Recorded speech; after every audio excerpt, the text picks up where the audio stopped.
എൻ്റെ പേര് റഷീദ് പാറയ്ക്കൽ എന്നാണ്. മനോരാജ്യം എന്ന് പറയുന്ന സിനിമയുടെ സ്ക്രിപ്റ്റ് റൈറ്ററും ഡയറക്ടറുമാണ്. ഞങ്ങൾ ഓസ്ട്രേലിയയിൽ പോയിട്ടാണ് പൂർണ്ണമായിട്ടും ഈ സിനിമ ചെയ്തിട്ടുള്ളത്. അനസ്മോൻ എന്ന് പറയുന്ന ഒരു സുഹൃത്താണ് ഇതിൻ്റെ പ്രൊഡ്യൂസർ വന്നിട്ടുള്ളത്. ഈ ഇരിക്കുന്ന GP, രഞ്ജിത, ഗോകുലൻ, അതുപോലെ നവാസ് വള്ളിക്കുന്ന് തുടങ്ങിയ ആർട്ടിസ്റ്റുകളുമായിട്ടാണ് ഓസ്ട്രേലിയയിലേക്ക് പോയത്. മറ്റുള്ളവർ അവിടെയുള്ള ആർട്ടിസ്റ്റുകൾ കൂടെ അഭിനയിച്ചിട്ടുണ്ട്. അദ്ദേഹമാണ് ക്യാമറ ചെയ്തിരിക്കുന്നത്, മാതേഷ് എന്ന് പറയുന്നത്. അതുപോലെ യുനസിയോ എന്ന് പറയുന്ന ഒരു സുഹൃത്താണ് മ്യൂസിക് ചെയ്തിരിക്കുന്നത്. അതിലൊരു ഗാനം നിഖിൽസൺ എന്ന് പറയുന്ന പുതിയ ഒരു മ്യൂസിക് പയ്യൻ ചെയ്തിട്ടുണ്ട്. അതിൻ്റെ ഒരു ഗാനം രഞ്ജിതയാണ് എഴുതിയിരിക്കുന്നത്. ഈ മാസം 30-ാം തീയതി സിനിമ റിലീസാവുകയാണ്.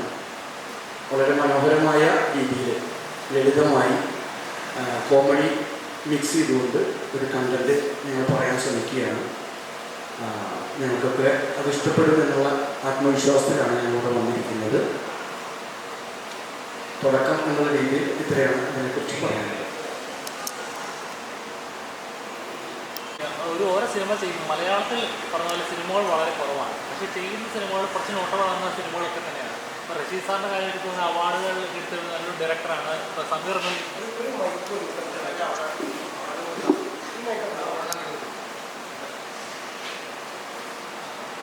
ചിത്രവും അല്ലെങ്കിൽ ചർച്ചകളൊക്കെ ഉള്ളതുകൊണ്ട് അദ്ദേഹമായിട്ടുള്ള എക്സ്പീരിയൻസ് ഒക്കെ ഉണ്ടായിരുന്നു.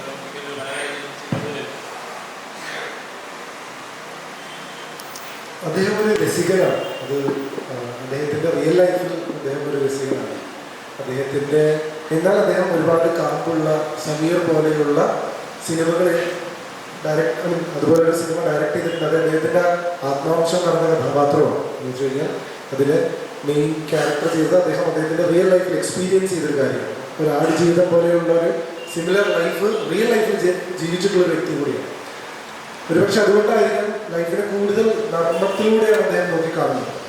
അതിൻ്റെ ഒരു ചെറിയ എലമെൻ്റ് ഈ സ്ക്രിപ്റ്റിലുമുണ്ട്. അപ്പോൾ എനിക്കുള്ളൊരു എക്സ്പീരിയൻസ് എന്ന് പറയുന്നത് കുറച്ച് കാലത്തിന് ശേഷമാണ് ഇങ്ങനൊരു ക്യാരക്ടർ എനിക്ക് മലയാളത്തിൽ ചെയ്യാൻ പറ്റുന്നത്. മുഴുനീള ഒരു കഥാപാത്രമാണ്. മനു കേരളീയൻ എന്നുള്ള കഥാപാത്രമാണ് എന്നെ കൂടുതൽ അട്രാക്ട് ചെയ്തത്. കാരണം ആസ് എൻ ആക്ടർ ഞാനിങ്ങനെ കുതിച്ചിരിക്കുകയായിരുന്നു മലയാളത്തിൽ നല്ലൊരു എന്തെങ്കിലും ഒരു സംഭവം ചെയ്യണം എന്നുള്ള ആഗ്രഹത്തിൽ. പക്ഷെ വരുന്ന സ്ക്രിപ്റ്റുകളൊന്നും എനിക്ക് അങ്ങനെ മനസ്സിന് ഇഷ്ടപ്പെടുന്നുണ്ടായിരുന്നില്ല. അപ്പോഴാണ് മനു കേരളീയൻ എന്നുള്ള ഈ കഥാപാത്രം റഷീദൊക്കെ എനിക്ക് തരുന്നത്. ഈ ക്യാരക്ടറിന് ഒരുപാട് നല്ല മുഹൂർത്തങ്ങളിലൂടെ കടന്നു പോകുന്നുണ്ട്. ആസ് എൻ ആക്ടർ അതൊരു ഡിലൈറ്റാണ്. പ്രണയമുണ്ട്, അദ്ദേഹത്തിന് മാനസിക സംഘർഷങ്ങളുണ്ട്, അസ്വസ്ഥതകളുണ്ട്, അദ്ദേഹത്തിൻ്റെ സന്തോഷങ്ങളുണ്ട്. അപ്പോൾ പല പല മുഹൂർത്തങ്ങളിലൂടെ കടന്നു പോകുമ്പോൾ ഒരു പെർഫോമർ എന്നുള്ള രീതിയിൽ അത് എനിക്ക് വളരെ ചാലഞ്ചിങ്ങും അതേപോലെ തന്നെ എക്സൈറ്റിങ്ങുമായിരുന്നു. ഞങ്ങൾ തമ്മിൽ നല്ലൊരു സിങ്ക് ഈ ഒരു സമയം കൊണ്ട് തന്നെ ഞങ്ങൾക്കത് ഫീൽ ചെയ്തിരുന്നു. കാരണം പലപ്പോഴും ഞാൻ ചിന്തിക്കുന്ന സാധനം ഞാൻ റഷീദയ്ക്കോട് പറയുന്നതിന് മുമ്പ് റഷീദയ്ക്ക് എൻ്റെ അടുത്ത് പറയുകയും ചില കാര്യങ്ങൾ ഞാൻ പറയുമ്പോൾ അയ്യോ ഞാനിതിപ്പോൾ ചിന്തിച്ചതേ ഉള്ളൂ എന്ന് തിരിച്ച് മറുപടി പറയുകയൊക്കെ ചെയ്യുമ്പോൾ അല്ലെങ്കിൽ ചില നോട്ടങ്ങൾ കൊണ്ട് ഞങ്ങൾക്ക് കമ്മ്യൂണിക്കേറ്റ് ചെയ്യാനൊക്കെ വർക്കിൻ്റെ ഇടയിൽ സാധിച്ചിട്ടുണ്ട്. അതായിരുന്നു ഞങ്ങൾ തമ്മിലുള്ളൊരു കെമിസ്ട്രി. അപ്പോൾ അദ്ദേഹം എഴുതി വെച്ച കഥാപാത്രവും എഴുതി വെച്ച കഥയും എത്രത്തോളം ഉള്ളിലേക്ക് എടുക്കാൻ പറ്റുമോ, എത്രത്തോളം മനസ്സിലാക്കാൻ സാധിക്കുമോ അത്രത്തോളം ഞാൻ മനസ്സിലാക്കാൻ ശ്രമിച്ചിട്ടുണ്ട്. അദ്ദേഹത്തിൻ്റെ കൂടെ വർക്കിയിൽ ഒരു വളരെ രസകരമായിട്ടുള്ള മുഹൂർത്തങ്ങൾ തന്നെയാണ്. തമിഴിൽ തെലുങ്കിലൊക്കെ മാസ് ഹീറോ അല്ലെങ്കിൽ മാസ് വില്ലനിലൊക്കെ പെർഫോം ചെയ്ത് അവിടെ ഒരു വലിയൊരു ആക്ടറാണ് നല്ലത്. മലയാളത്തിലേക്ക് വരുമ്പോൾ ഈ പറഞ്ഞ പോലെ ഒരു ക്യൂട്ടായിട്ടുള്ള റൊമാൻറ്റിക് അങ്ങനത്തെ കഥാപാത്രങ്ങൾ നിന്ന് ലോക്കായി പോയി എന്ന് തോന്നുന്നുണ്ടോ? അത് ബ്രേക്ക് ചെയ്യുന്ന ഒരു കഥാപാത്രം വരാത്തതാണോ? അങ്ങനെ ലോക്കായി പോയി തോന്നില്ല. കാരണം ഞാനധികം മലയാള സിനിമകൾ ചെയ്യുന്നില്ല. ഇപ്പോൾ ക്യൂട്ടായിട്ടുള്ള എത്ര കഥാപാത്രങ്ങൾ ചെയ്തു എന്ന് ചോദിച്ചാൽ എനിക്ക് തന്നെ പെട്ടെന്ന് എടുത്ത് പറയാൻ പറ്റുന്നില്ല. അപ്പോൾ പ്രേതത്തിലൊരു കഥാപാത്രം മാത്രമാണ് കുറേ കാലം മുമ്പ് ചെയ്തതാണ്. അതൊരു ക്യൂട്ടായിട്ടുള്ള ക്യാരക്ടറാണ്.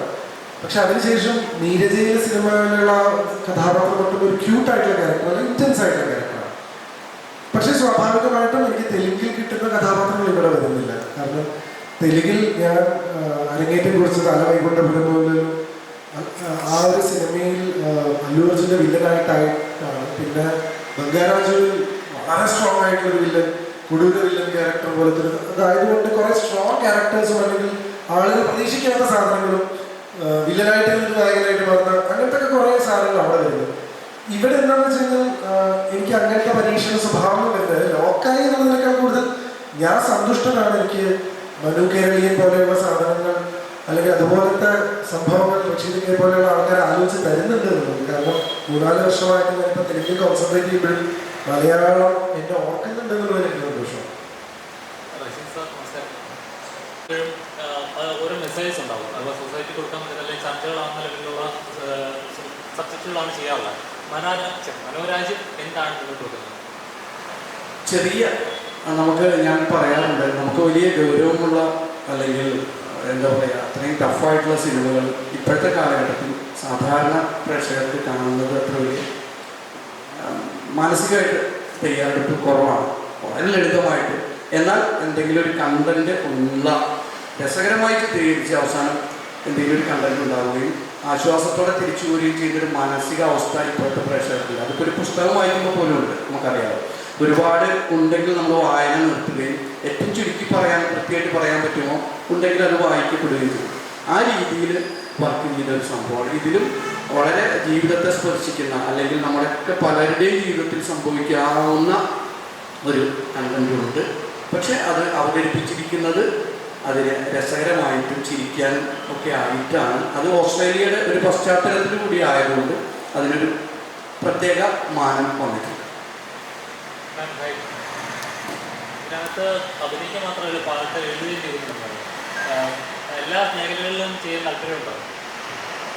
താല്പര്യം മാത്രം പോരല്ലോ, നമുക്ക് കഴിയുന്നുണ്ട്, ആഗ്രഹമൊക്കെ ഉണ്ട്. അത് ഈശ്വരൻ സഹായിച്ചിട്ട് പറ്റാവുന്നത് ചെയ്യുന്നു അത്രേ ഉള്ളൂ. അപ്പോൾ ആദ്യം അഭിനയം തന്നെയാണ് എൻ്റെ ഏറ്റവും ഇഷ്ടമുള്ള കാര്യം.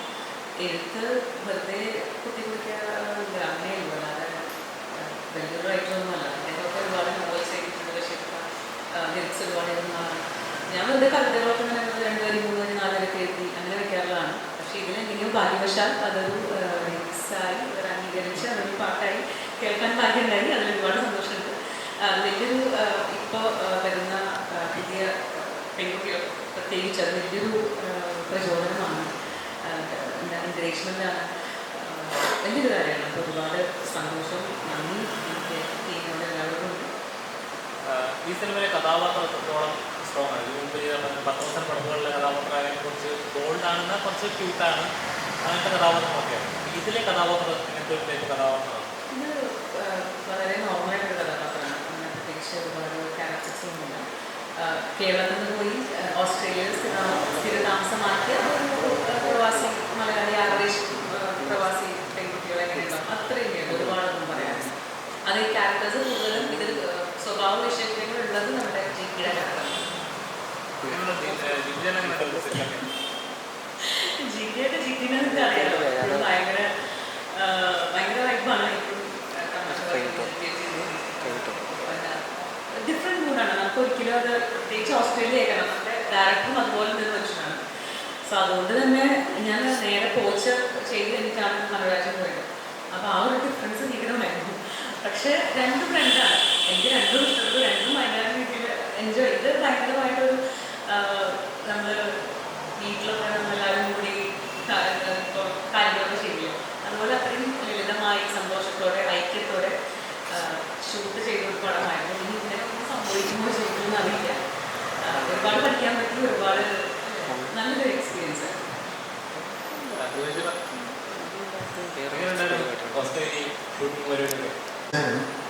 പിന്നെ നമ്മുടെ സിനിമ ഷൂട്ടിംഗ് എന്ന് പറഞ്ഞാൽ നമ്മൾ നാട്ടിൽ ഷൂട്ട് ചെയ്യുന്ന പോലെ ഒരു രീതിയിൽ ആ ഒരു സെറ്റപ്പിലൊന്നും ആയിരുന്നില്ല.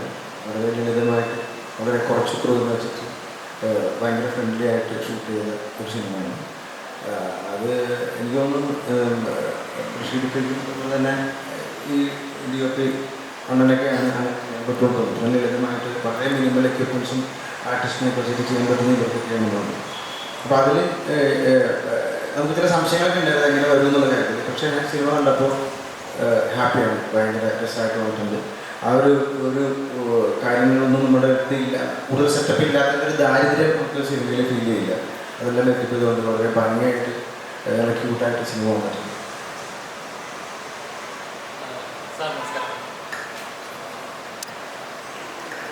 സാർ ഇപ്പോൾ അതിൻ്റെ ട്രെയിലറൊന്നും ഇറങ്ങിയിട്ടില്ല, അപ്പോൾ ഒരു സോങ്ങേ ഇറങ്ങിയിട്ടുള്ളൂ. അപ്പോൾ അതിൽ എല്ലാവരും പറഞ്ഞ നല്ല വിഷ്വൽസാണ്. ഓസ്ട്രേലിയയിൽ കണ്ടത് എല്ലാം എക്സ്പ്ലോർ ചെയ്തിട്ടുണ്ട്. എങ്ങനെ ഉണ്ടായിരുന്നു? എത്രത്തോളം കംഫർട്ടബിളായിരുന്നു ഷൂട്ട് ചെയ്യാനൊക്കെ? കംഫർട്ടബിൾ എന്ന് വെച്ചാൽ അങ്ങനെയല്ല. ഒരു സിനിമ റിസ്ക് ഫാക്ടർ ഉണ്ടാകും. പക്ഷേ ഇത് അന്യദേശത്തിൽ ചെയ്തതുകൊണ്ട് ഇപ്പോൾ നമ്മളിപ്പോൾ സ്ഥിരം ഒരാളുടെ ഷൂട്ട് ചെയ്യുന്ന ഭാഗത്ത് മെയിൻ ക്രൂ പോയിട്ട് ഒരു പാട്ടോ കുറച്ച് സാധനങ്ങൾ മാത്രം എടുക്കുകയാണെന്ന് ഇവർക്കുള്ള കൺസെപ്റ്റാണ്. അപ്പോൾ നമ്മൾ ഈ മൊത്തം പരിപാടി അവിടെ തന്നെ ചെയ്യുമ്പോൾ അതിൻ്റെതായിട്ട് ബന്ധപ്പെട്ട കുറച്ച് ബുദ്ധിമുട്ടുകൾ ഉണ്ടായിരുന്നു. ഈ കഥയും ഇത് അഭിനയിച്ച് സപ്പോർട്ട് ചെയ്ത ഈ ക്രൂ എന്നുള്ള ഫാമിലിയായിട്ട് സപ്പോർട്ട് ചെയ്തുകൊണ്ട് ആണ് നമ്മൾ ഇത്രയും കാര്യങ്ങൾ ഭംഗിയായിട്ട് ചെയ്യുന്നത്. സോ ബുദ്ധിമുട്ടുകളുണ്ടായിരുന്നത് ഇഷ്ടപ്പെട്ട് ചെയ്യുന്ന സാധനമാണ് കമ്മിങ് ഔട്ട്. അതുപോലെ പല നല്ല സിനിമകളും അല്ലെങ്കിൽ ചെറിയ സിനിമകളാവാം, പക്ഷേ വലിയ ബഡ്ജറ്റൊന്നും ഉണ്ടാവില്ല, നല്ല കഥയായിരിക്കും, നല്ല കണ്ടന്റ്. പക്ഷേ തിയേറ്ററിൽ അങ്ങനെ ഓടുന്ന കാണാറില്ല. എന്നാൽ വലിയ മാസ് മസാല അല്ലെങ്കിൽ 100 കോടി 200 കോടിയൊക്കെ മുടക്കി ചെയ്യുന്ന ചിത്രങ്ങൾ ഒരാഴ്ച പോലും തിയേറ്ററിൽ നിൽക്കാൻ നമ്മൾ കാണാറില്ല. എന്തുകൊണ്ടായിരിക്കും സംഭവിക്കുന്നതായിരുന്നു?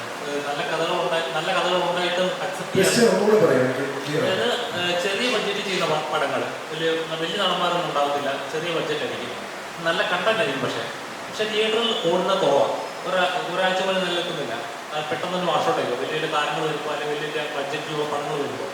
എന്നാൽ വലിയ ബഡ്ജറ്റിൽ 100 കോടി 200 കോടി ബഡ്ജറ്റൊക്കെ ചെയ്യുന്ന പടങ്ങൾ തിയേറ്ററിൽ വരുമ്പോൾ കഥയുണ്ടാകത്തില്ല. പക്ഷേ തിയേറ്ററിൽ കുറച്ചാണെങ്കിലും പിടിച്ചെത്താൻ വേണ്ടി പലപ്പോഴും ശ്രമിക്കാറുണ്ട്. എന്തുകൊണ്ടായി ഇങ്ങനെ സംഭവിക്കുന്നത്? നല്ല കഥകൾ മലയാളത്തിൽ മിസ് ചെയ്യുന്നുണ്ടോ?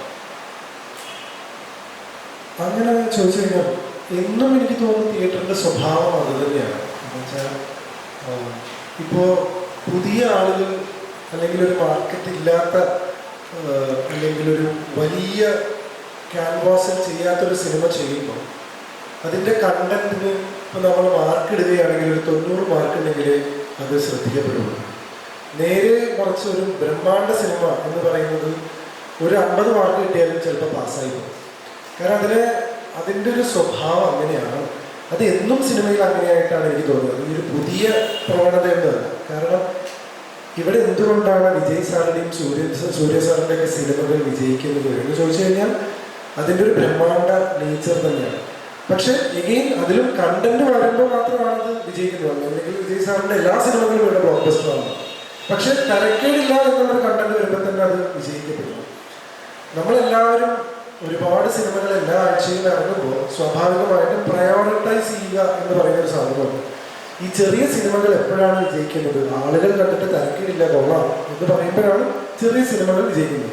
ചെറിയൊരു എക്സാമ്പിൾ എടുത്താൽ തണ്ണീർമത്തൻ ദിനങ്ങൾ. തുടക്കത്തിൽ ചിലപ്പോൾ നമ്മൾ ആ സിനിമ നമ്മുടെ ശ്രദ്ധയിൽപ്പെട്ടിട്ടുണ്ടാവില്ല. പക്ഷെ അതിൻ്റെ ഒരു സെഗ്മെന്റ് ഓഫ് ഓഡിയൻസ് ആ പടത്തിൽ കൗണ്ടർ ഉണ്ടെന്ന് പറയുമ്പോൾ അതിൻ്റെ ഒരു ടാർഗറ്റ് ഓഡിയൻസ് ഉണ്ട്. ഒരു 12ാം ക്ലാസ് മുതൽ degree first year second year പഠിക്കുന്ന പിള്ളേർ, അവർക്കത് റിലേറ്റബിൾ കണ്ടന്റായി തോന്നി അവർ കയറി ആ പടത്തിന് ഒരു ശ്രദ്ധ നേടി അതിൽ ആളുകൾക്ക് എസ്റ്റാബ്ലിഷ് ചെയ്യാൻ പറ്റി. അപ്പോൾ എന്നും അങ്ങനെ തന്നെയാണ്. എന്ന് വെച്ച് കഴിഞ്ഞാൽ ചെറിയ സിനിമകൾ എപ്പോഴും ഇറങ്ങുന്നുണ്ട്. ചില സിനിമകൾക്ക് ഒരു ഭാഗ്യം പോലെ വേർഡ് ഓഫ് മൗത്ത് കാരണം അതുകൊണ്ട് കയറിപ്പോകും. ചിലപ്പോൾ വേർഡ് ഓഫ് മൗത്ത് വരുന്നതിന് മുമ്പ് ആ സിനിമ പിടിച്ചു നിർത്താൻ പറ്റാതെ അത് തിയേറ്ററിൽ പോകാറുണ്ട്. പക്ഷെ വലിയ സിനിമകൾക്ക് എന്നും ശ്രദ്ധയുണ്ട്. ഇപ്പം അടുത്ത രജനീകാന്ത് സാറിൻ്റെ പടം കാണാൻ താങ്കൾ പോകില്ലേ? എന്തായാലും പോകും. ഫസ്റ്റ് ഡേ ഫസ്റ്റ് ഷോ പോകും. ഫസ്റ്റ് ഡേ ഫസ്റ്റ് ഷോ എന്തുകൊണ്ടാണ്? ആ സിനിമ എന്താണെന്ന് പോലും നമുക്ക് അറിഞ്ഞുവിടും. പക്ഷെ ചെറിയ ആൾക്കാർ ഇപ്പോൾ മനോരാജ്യം തന്നെ നിങ്ങൾ ചിലപ്പോൾ റിപ്പോർട്ട് വന്നിട്ട് പോവാം, അല്ലെങ്കിൽ ഇതിൻ്റെ ഭാഗമായതുകൊണ്ട് ചിലപ്പോൾ നിങ്ങൾ കാണും. നിങ്ങൾ പ്രസ് മീറ്റിൽ വന്നുകൊണ്ട്, അല്ലെങ്കിൽ നിങ്ങൾ എന്താ ചെയ്യുക, പടം ഇറങ്ങട്ടെ, എങ്ങനെ ഉണ്ടെന്ന് അഭിപ്രായം കേൾക്കട്ടെ. ഇതൊക്കെയാണ് വളരെ ലളിതമായിട്ടുള്ള ഉത്തരം പറയുന്നത്. അപ്പോൾ എന്താണെന്ന് വെച്ച് കഴിഞ്ഞാൽ ഈ ചെറിയ സിനിമകൾ ചെയ്യുമ്പോൾ ഞങ്ങൾ ഒരുപാട് പണിയെടുക്കേണ്ടി വരും. അല്ലെങ്കിൽ സ്ക്രിപ്റ്റിലാണെങ്കിൽ ഭയങ്കര എക്സെപ്ഷൻ 90 മാർക്കെങ്കിലും 100 കിട്ടുന്ന ഒരു സാധനം കൊടുക്കുമ്പോഴാണ് ചെറിയ സിനിമകൾ അങ്ങനെ എത്തുന്നുള്ളൂ. ഇനി അത് മാത്രമല്ല, കാരണം ഈ 90 മാർക്ക് എന്ന് ഇടുന്നത് ആരാണെന്നുള്ള കൂടി അതിൽ വെച്ച് വലിയൊരു ഘടകമാണ്. എന്ന് വെച്ച് കഴിഞ്ഞാൽ ആദ്യ ദിവസത്തിൽ തിയേറ്ററിൽ കയറുന്ന ആൾക്കാർ 90 ഉണ്ട്. അല്ലെങ്കിൽ വീട്ടിൽ ഇരുന്നപ്പോൾ ഒരു ഫാമിലി ഓഡിയൻസ് 90 മാർക്ക് കൊടുത്താലും പടം വിജയിക്കണമെന്നില്ല. കാരണം അവർ രണ്ടാമത്തെ ആഴ്ചയിൽ കയറുള്ളൂ. ഒരു 12ാം ക്ലാസ് മുതൽ ഡിഗ്രി 3rd ഇയറിലൊക്കെ കയറുന്ന ഒരു പിള്ളേരുടെ സെറ്റ് ഉണ്ട് നമ്മൾ. അവർ 90 മാർക്ക് തന്നാലും ഇപ്പം ആദ്യത്തെ സിനിമകൾ വിജയിക്കുന്നുള്ളൂ.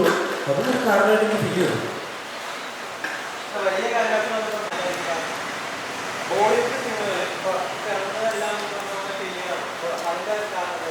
ബേസിക്കലി എന്താണെന്ന് വെച്ച് കഴിഞ്ഞാൽ മെഗ്നാനിമിറ്റി മാത്രമല്ല, കണ്ടന്റ് നന്നായാൽ മാത്രമേ വന്നുള്ളൂ. ഇപ്പോൾ ഒരു വലിയ സിനിമയാണ് ബാഹുബലി. പക്ഷെ ബാഹുബലിയുടെ കണ്ടന്റും ഒരു ക്യൂരിയോസിറ്റി ഉണ്ടാക്കി. കട്ടപ്പ എന്തിനാണ് ബാഹുബലിയെ കൊന്ന് എന്നുള്ളത് കേരളത്തിലും തമിഴ്നാട്ടിലും നോർത്ത് ഇന്ത്യയിലും എല്ലായിടത്തും ആളുകൾ ചോദിച്ചപ്പോഴാണ് ബാഹുബലി 2 എന്ന് പറയുന്ന സാധനം ഹിന്ദിയിൽ പോലും 750 കോടി ഉണ്ടാക്കിയിട്ട് ഒരു ഡബ്ഡ് സിനിമ ഹിന്ദി സിനിമാ ചരിത്രത്തിൽ തന്നെ ഏറ്റവും കളക്ടഡായിട്ടുള്ള സിനിമയായി മാറിയത്. കരൺ ജോഹറിന്റെ ഒരു പ്രസ് മീറ്റിൽ കരൺ ജോഹർ പറഞ്ഞൊരു പോയിന്റാണ്, നമ്മുടെ ഇൻഡസ്ട്രിയിലെ ഏറ്റവും കളക്ടഡായിട്ടുള്ള ഒരു സിനിമ ഒരു തെലുങ്ക് ഡബ്ബ് സിനിമയായിട്ടുള്ള ഒരു സിനിമയാണ് ഹിന്ദിയിൽ ഏറ്റവും കൂടുതൽ കളക്ട് ചെയ്ത പടം. അപ്പൊ കണ്ടന്റ് തന്നെയാണ് അതിനകത്ത് മെയിനായിട്ട് വരുന്നൊരു സംഭവം എന്ന് പറയുന്നത്. അപ്പോൾ ഹിന്ദി സിനിമകൾ കണ്ടന്റ് വൈസ് കുറച്ച് നന്നാവുമ്പോൾ അത് വലിയ സ്കെയിലിൽ പോകും, പക്ഷെ അത് അല്ലാതെ പോകുമ്പോൾ സ്വാഭാവികമായിട്ടും ഇത് വീണ് പോകും. ഇത്രേ ഉള്ളൂ. മലയാള സിനിമയിൽ താരമൂല്യം എപ്പോഴും പ്രധാനമാണല്ലോ. ലോകത്ത് എല്ലായിടത്തും താരമൂല്യം പ്രധാനമാണ്. മലയാള സിനിമകൾ ഹോളിവുഡ് സിനിമയിൽ പോലും തിയേറ്റർ കിട്ടണമെങ്കിൽ ഒരു ടോം ക്രൂസിനെ പോലെ ഒരു സിനിമ ചെയ്യുന്ന ആൾക്കാർ ഇറക്കുന്ന സിനിമ പോലെ നമുക്ക് അവരുടെ സിനിമകളിൽ അറിയുള്ളൂ. നിങ്ങൾ അല്ലാതെ അവിടുത്തെ യങ്സ്റ്റേഴ്സിന്റെ ഒരു 5 ആക്ടേഴ്സിന്റെ ഞങ്ങളുടെ സ്റ്റേറ്റ്സിൽ നിൽക്കുന്ന 5 ഹോളിവുഡ് ആക്ടേഴ്സിന്റെ പേര് പറയും, ഒരാൾ പേരുകൾ നിങ്ങൾക്ക് പറയാൻ പറ്റില്ല. കാരണം താരമൂല്യമുള്ള പടങ്ങൾ മാത്രമേ എന്നും എവിടെയും പോകുന്നുള്ളൂ. പക്ഷെ ടോം ക്രൂസും ആദ്യത്തെ പടത്തിൽ ഡെബ്യൂട്ട് ഉണ്ടായിരുന്നു. ആ പ്രതീക്ഷയിലാണ് ഞങ്ങൾക്ക് സിനിമ.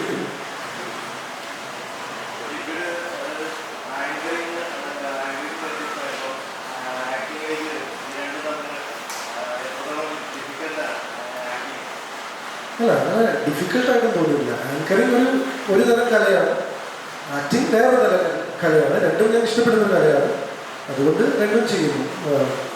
എനിക്ക് രണ്ടും ഇഷ്ടമാണ്, രണ്ടും ചെയ്യാൻ ആഗ്രഹിക്കുന്ന സംഭവങ്ങളാണ്, രണ്ടും ഒരേപോലെ ഇഷ്ടപ്പെട്ടാണ് ചെയ്യുന്നത്. ഇന്ത്യയിൽ ഷൂട്ട് ചെയ്യണോ ഓസ്ട്രേലിയ ഷൂട്ട് ചെയ്യണോ ഷൂട്ടിംഗ് എല്ലായിടത്തും ഒരേപോലെ തന്നെയാണ്. അല്ല, അവിടത്തേതായ ബുദ്ധിമുട്ടുകളുണ്ട്. നമുക്ക് ലൊക്കേഷന് പെർമിഷൻ കിട്ടാനൊക്കെയുള്ള ബുദ്ധിമുട്ടുകളുണ്ട്. പക്ഷെ നമ്മുടെ നാട് ഒരുപാട് കണ്ടതുകൊണ്ട് പ്രത്യേക സ്ഥലം നമുക്ക് കാണുമ്പോൾ ഉണ്ടാകുന്ന കൗതുകം വിഷ്വലിൽ വരാൻ സാധിക്കുന്നുണ്ട്. മറ്റു പിന്നെ വേറെ രസം എന്താണെന്ന് വെച്ചാൽ രാത്രി 10 മണി വരെയൊക്കെ സൂര്യനുള്ളത് കൊണ്ട് നമുക്ക് കുറച്ച് കൂടുതൽ ചിത്രീകരിക്കാനുള്ള ഒരു സമയം കിട്ടുന്നുണ്ട്. നമുക്ക് കുറച്ച് നേരം വൈകി എഴുന്നേറ്റാലും മതി.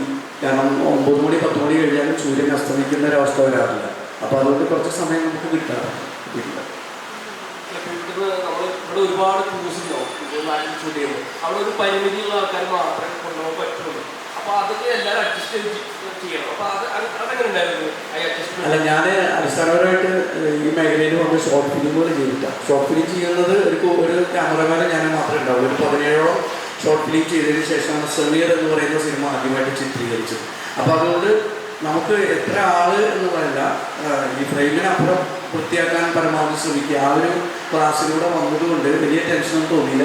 ഇത് കഴിഞ്ഞിട്ട് പിന്നെ ചിത്രീകരിച്ചത് കുട്ടൻ്റെ ശിലിഗാമി എന്ന് പറയുന്ന ഇന്ദ്രൻ സേട്ടനും ജാഫറും നായകനായിട്ടുള്ള പടമാണ്. അതും വരാൻ പോകുന്നു.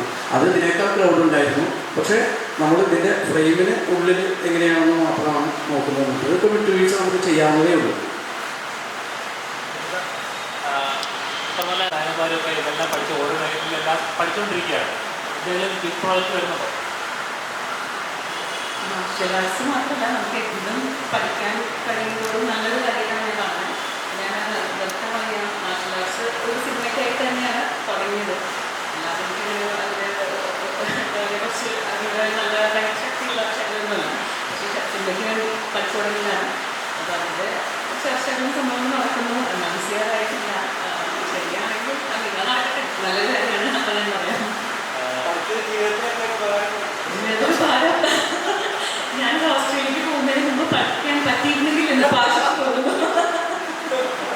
ഭയങ്കര ആരോപണമൊക്കെയാണ് പറഞ്ഞത്. ഞാൻ മാർഷ്യൽ ആർട്സിൻ്റെ ആവശ്യം വന്നിട്ടില്ല. എനിക്ക് തോന്നുന്നു തറപ്പിച്ചൊരു നോട്ടത്തിലോ അല്ലെങ്കിൽ നല്ലൊരു വാണിങ്ങിലോ നിർത്താവുന്ന പ്രശ്നങ്ങളെ എനിക്ക് വേറെ ഉണ്ടായിട്ടുള്ളൂ. ആക്ഷൻ നായികയാകാനായിട്ടുള്ള പ്രിപ്പറേഷൻ ആണോ? ആക്ഷൻ ഇതൊരു സിനിമയുടെ ഭാഗമായിട്ട് ഡയറക്ടർ പഠിക്കാൻ പറഞ്ഞു. ഞാൻ പഠിച്ചുകൊണ്ടിരിക്കുന്നു. പഠിച്ചെന്ന് പറയില്ല, ട്രൈ ചെയ്യുന്നു. അത്രയും